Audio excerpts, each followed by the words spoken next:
जय माता दी। मैं हूँ हेमा भारती और आप देख रहे हैं मेरा चैनल माँ हेमा चैनल। तो फ्रेंड्स, एक और नए वीडियो में बहुत बहुत स्वागत है आप सबका।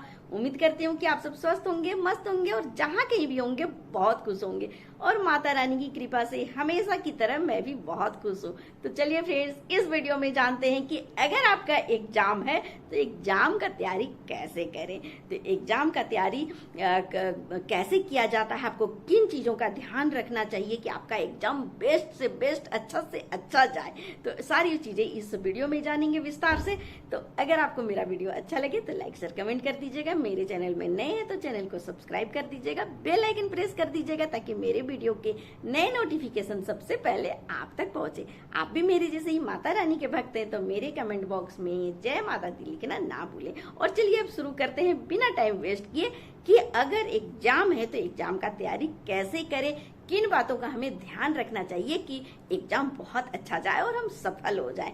तो देखिए, जैसे ही एग्जाम का नाम आता है ना तो हमारे मतलब दिमाग में सबसे पहले यही बात आता है कि क्लास का एग्जाम है। जैसे कि हम स्कूल में कॉलेज में एग्जाम देते हैं, वो चीज़ दिमाग में तुरंत आ जाता है क्योंकि हम सब इतना एग्जाम दिए हैं ना कि स्कूल में कॉलेज में कि वो हमारे मतलब दिमाग से उतरता ही नहीं है। एग्जाम सब सुनते ही स्कूल कॉलेज का ही याद आ जाता है, बच्चों का ही याद आता है कि एक क्लास से दूसरे क्लास में जाने के लिए जो हम एग्जाम देते थे वो एग्जाम याद करा देता है।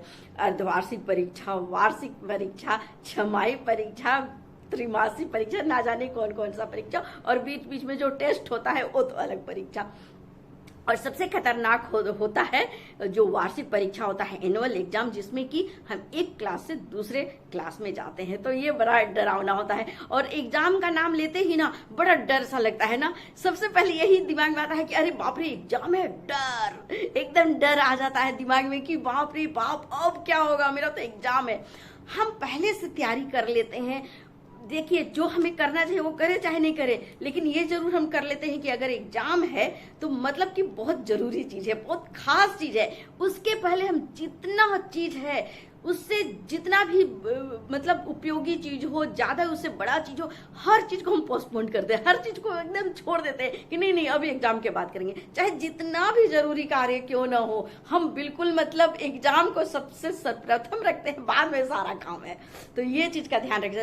किसी का शादी विवाह है, कुछ भी है, तो किसी इतना तक कि किसी का ऑपरेशन होने वाला है तो बोलते नहीं एग्जाम के बाद ऑपरेशन रखें। मतलब जान से भी बढ़ करके एग्जाम को माना गया है।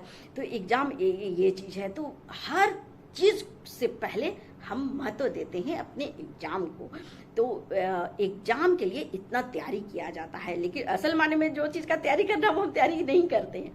तो हमें देखिए, मैं यही बताने चाह रही हूँ कि कौन सा कैसे हमें तैयारी कर लेना है कि आप सफल हो एग्जाम में। सिर्फ एग्जाम दे देने से ठीक है, आप सब कुछ स्थगित कर दिए, कुछ कार्य नहीं कर रहे हैं और सिर्फ आप जाकर के एग्जाम दे रहे हैं, लेकिन जिस चीज का एग्जाम होने लगे उसका ही तैयारी नहीं किए तो आप सफल होंगे, आप पास करेंगे, जाएंगे दूसरे स्टैंडर्ड क्लास में? नहीं ना, आप फेल हो जाएंगे। सब कार्य तो आप छोड़ दिए और सिर्फ आप एग्जाम देने गए, लेकिन जिस चीज का तैयारी करके जाना था वो तैयारी तो किए नहीं, तो फिर आप तो असफल हो जाएंगे। तो क्या मतलब रहा? तो इसलिए आपको जिस चीज का एग्जाम हो रहा है उस पर आपको प्रिपरेशन अच्छे से करना है। जैसे कि आप 5वीं क्लास में है तो आप 5वीं क्लास का पूरा उसका जो सिलेबस है वो पूरा कंप्लीट करके जाएंगे ना। अब चाहे आप साल भर पढ़े हो, चाहे तो आप 3 महीने में पढ़ लें, चाहे 1 महीने में, चाहे 15 दिन में, या सिर्फ 24 घंटे में पढ़ के जाए, लेकिन आप जैसे तैयारी करें, लेकिन आपको पूरा अच्छे से उसको तैयारी करके तो जाना पड़ेगा ना, तभी तो आप पास करेंगे और फिर अगले क्लास में जाएंगे। तो ये सारी बातें होंगी। तो कैसे तैयारी करना है चलिए हम आपको अच्छे से बताते हैं। आपको देखिए, एग्जाम के समय में ही नहीं आपको बैठे रहना है कि एग्जाम आएगा तब हम सब कुछ पढ़ेंगे। आपको पहले से सारा पढ़ लेना है अच्छे से।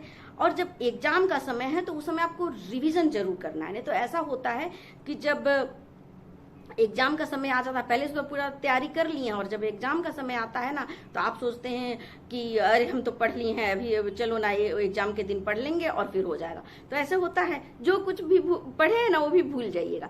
तो रिवीजन बहुत जरूरी होता है, रिवीजन जरूर करें और उतना ही पढ़ें जो आप पहले से अच्छे से तैयारी किए हैं उसी को पढ़ें। नया चीज आप पढ़ने जाएंगे ना तो नहीं हो पाएगा, क्योंकि आप कम समय में कैसे उसको कर पाएंगे। जो नया चीज पढ़ने जाएंगे ना तो जो पहले पढ़े वो भी भूल जाएंगे। तो इस तरह से आप प्रिपेयर करें कि जो आपके दिमाग में, बुद्धि में आप अच्छे से कर पाए, ऐसा आप तैयारी करके जाएं।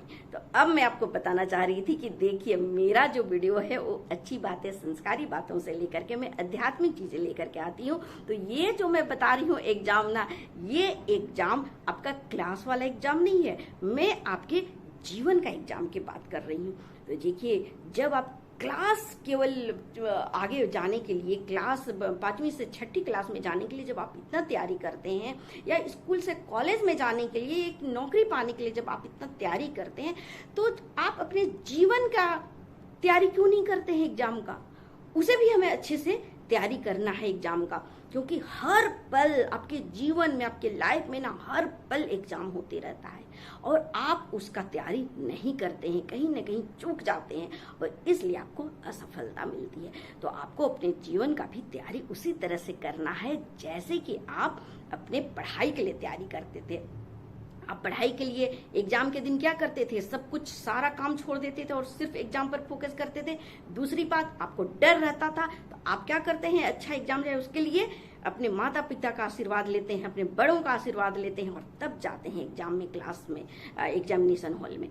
उसके बाद आप क्या करते हैं? इसमें भी आपको नहीं हो रहा है, लग रहा है कि नहीं बाप रे क्या होगा पता नहीं, एग्जाम में हम पास करेंगे कि नहीं, मेरा ये नौकरी होगा कि नहीं।